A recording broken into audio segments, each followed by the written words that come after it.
Hi friends, welcome to my YouTube channel electronic school technology. आज हमारे पास एक डाइकिन स्प्लिट का पीसीबी रिपेयर होने के लिए आया है। आइए इसमें चेक करते हैं कि क्या प्रॉब्लम है। इसमें कस्टमर का कंप्लेन है कि कूलिंग कट ऑफ नहीं, कंप्रेसर कट ऑफ नहीं हो रहा है, कंटिन्यू चल रहा है और इस वजह से रूम में बहुत ज़्यादा कूलिंग हो जा रही है। जब भी कट ऑफ ना होए या कट ऑफ जल्दी हो जाए या कंप्रेसर बंद चालू होए तो इसमें सबसे पहले हमारा काम है कि रिमोट से सर्किट को पहले ऑन करें। सर्किट ऑन हो चुका है, कूल मोड में रखें।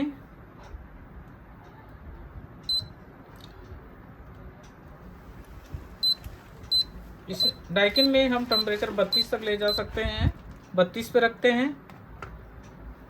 रूम में इस वक्त टेम्परेचर देखिए 29.3 है। उस हिसाब से कंप्रेसर ऑन नहीं होना चाहिए। आइए देखते हैं कि जब हमने टेम्परेचर 32 पे रखा है और रूम में टेम्परेचर 29.3 है तो देखते हैं कंप्रेसर स्टार्ट होता है या नहीं।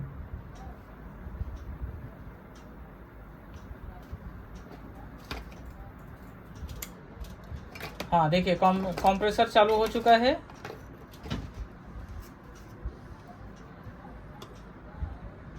डाइकिन में जब पहले से एसी बंद रहता है, जब एसी चालू करते हैं तो 30 सेकेंड्स पे कंप्रेसर चालू हो जाता है और ब्लोअर जो है, मोटर जो है 45 सेकेंड्स पे चालू होती है फर्स्ट टाइम।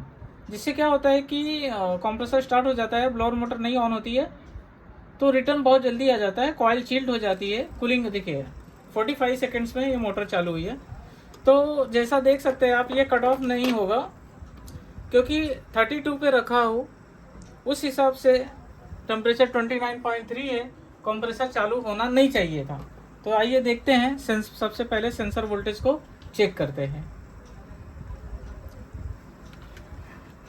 मीटर को डीसी वोल्टेज की रेंज पे रखेंगे।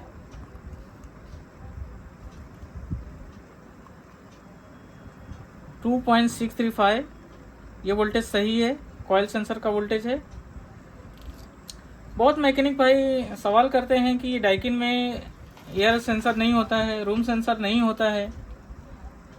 तो ऐसा पॉसिबल नहीं है क्योंकि रूम सेंसर से ही रूम में टेम्परेचर मेंटेन होता है कि कितने पे रखा गया है और कितना टेम्परेचर है रूम पे। सेंस करके एयर थर्मिस्टर ही माइक्रो कंट्रोलर को सिग्नल देता है, जिससे कंप्रेसर बंद चालू होता है। तो देखिए इसमें असेंबली टाइप में थर्मिस्टर दिया हुआ है। इस पे वोल्टेज चेक करेंगे। ये देखिए 1.513 जो कि वोल्टेज गलत है, ये वोल्टेज गलत है। आइए चेक करते हैं कि यहाँ पे पहले कैलकुलेशन कर लेंगे कि कितना वोल्टेज यहाँ पे आना चाहिए, फिर हम लोग सेंसर को भी चेक करेंगे।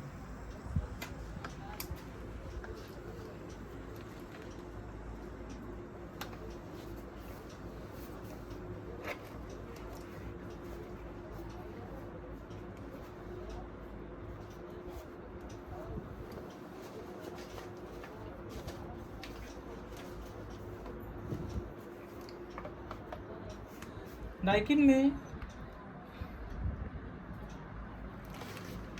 जो थर्मिस्टर है, इस मॉडल में 10K का है थर्मिस्टर। 25 डिग्री सेल्सियस पे इसकी वैल्यू।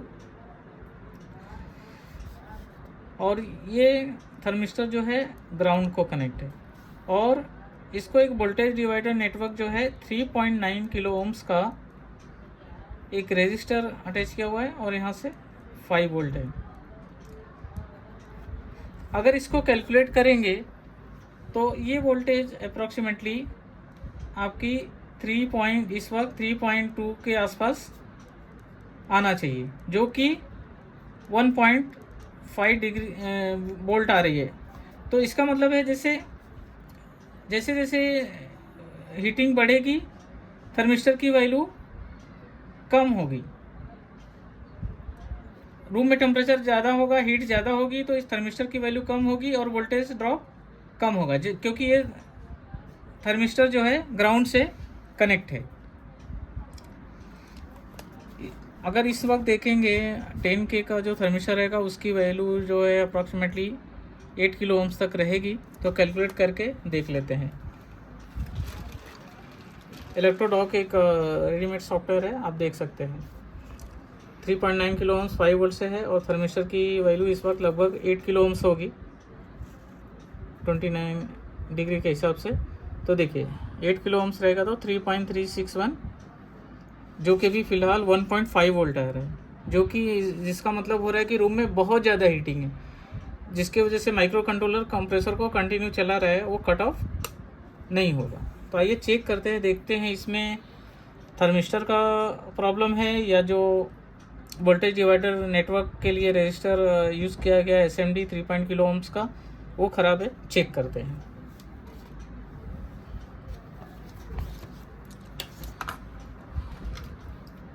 हम लोग यहाँ से कनेक्टर निकाल देंगे ताकि दूसरा रेजिस्टेंस इसके साथ पैरेलल में या कुछ वैल्यू चेंज ना हो, देखने को मिले बराबर। देखिए ये थर्मिस्टर को चेक करेंगे, ओम्स में रखेंगे रेंज में।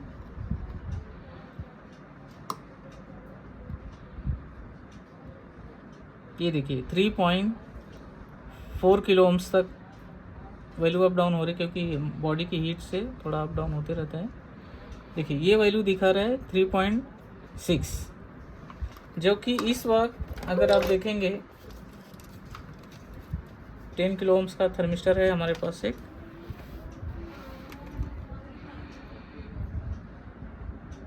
देखिए 8.18 तक ऑलमोस्ट आ रहा है, मीन्स ये जो है थर्मिस्टर ख़राब है। इसका जो सपोर्ट रजिस्टर है वो भी चेक कर लेते हैं। वोल्टेज डिवाइडर के लिए जो है, देखिए यहाँ पे है ये SMD R119, इसकी वैल्यू 3.9 किलो ओम्स है। ये मीटर से चेक करेंगे कि SMD ओके है कि नहीं। SMD दे सकते हैं, परफेक्ट है। 3.9 की SMD है, 3.91 किलो ओम्स दिखा रहा है, मीन्स इसमें हमारा थर्मिस्टर ख़राब है। थर्मिस्टर को चेंज करेंगे और फिर वोल्टेज चेक करेंगे। फ्रेंड्स ये जो थर्मिस्टर दिया हुआ है SMD में, इसको निकालेंगे।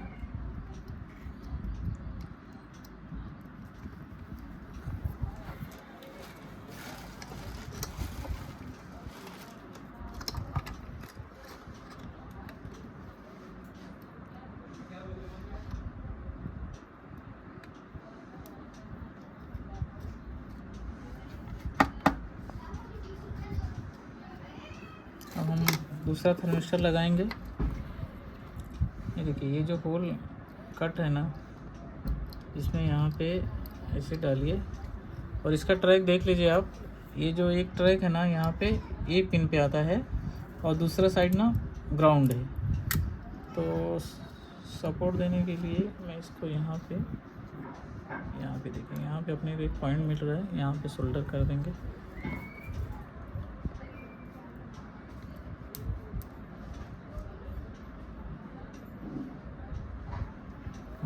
ये यहाँ पे सोल्डर हो चुका है। और दूसरा पॉइंट हमको ग्राउंड देखना है। ये देखिए इसको ग्राउंड पे दे देंगे, यहाँ से इसको कट कर लेते हैं, एक वायर के ज़रिए से जोड़ देंगे।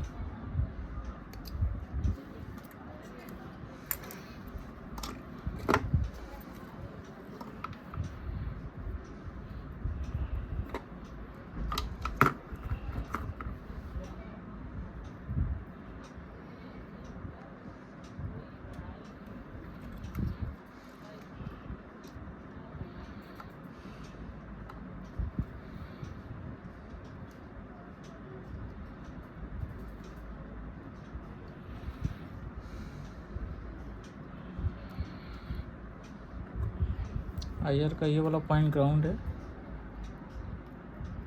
तो ग्राउंड वहाँ पे कनेक्ट हो चुका है। इसको थोड़ा दूर कर देंगे कि बजर वाले पॉइंट में टच ना हो।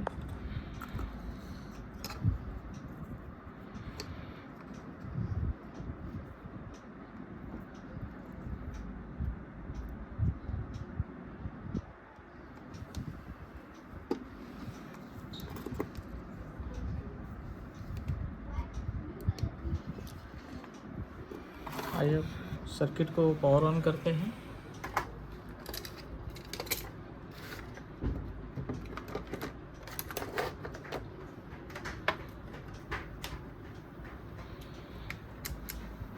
सर्किट को पावर ऑन करते हैं और यहाँ पे वोल्टेज चेक करते हैं। ये देखिए 3.1 कभी सोल्डर किया है तो हीटअप होने की वजह से वोल्टेज 3.18 3.2 तक मैंने अंदाज़ा कहा था। ये और अभी ऊपर बढ़ेगा क्योंकि जैसे जैसे ठंडा होगा, अभी सोल्डर किया है तो गर्म हुआ है। अब सर्किट को ऑन करते हैं। अब देखेंगे 30 सेकंड्स में सीपी ऑन हो जाता है या नहीं होता है। अभी गर्म है, चालू है, लेकिन 30 सेकंड अभी ठंडा होने पे 32 पे नहीं चालू होएगा अभी, क्योंकि सोल्डर किया है। थोड़ा वेट कर लेते हैं।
नॉर्मल टेम्परेचर आने देते हैं, देखते हैं 32 पे चालू रहता है या बंद हो जाता है।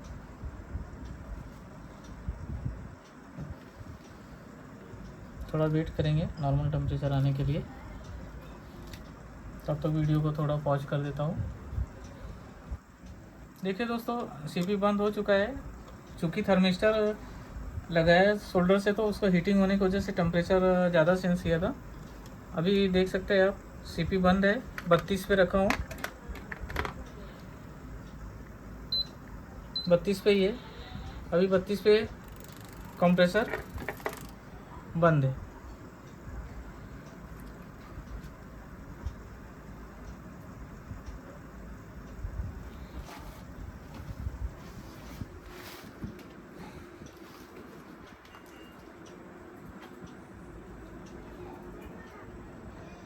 जब भी दोस्तों कंप्रेसर कट ऑफ नहीं होता है तो ज़्यादातर प्रॉब्लम एयर थर्मिस्टर का रहता है। और जब कंप्रेसर बंद चालू होता है, मतलब जल्दी जल्दी और लेट रिस्टार्ट होता है, तो कॉयल पाइप थर्मिस्टर का प्रॉब्लम रहता है। और जानकारी कैसी लगी दोस्तों कमेंट करके ज़रूर बताएं। मिलते हैं नेक्स्ट वीडियो में। Till then bye bye friends.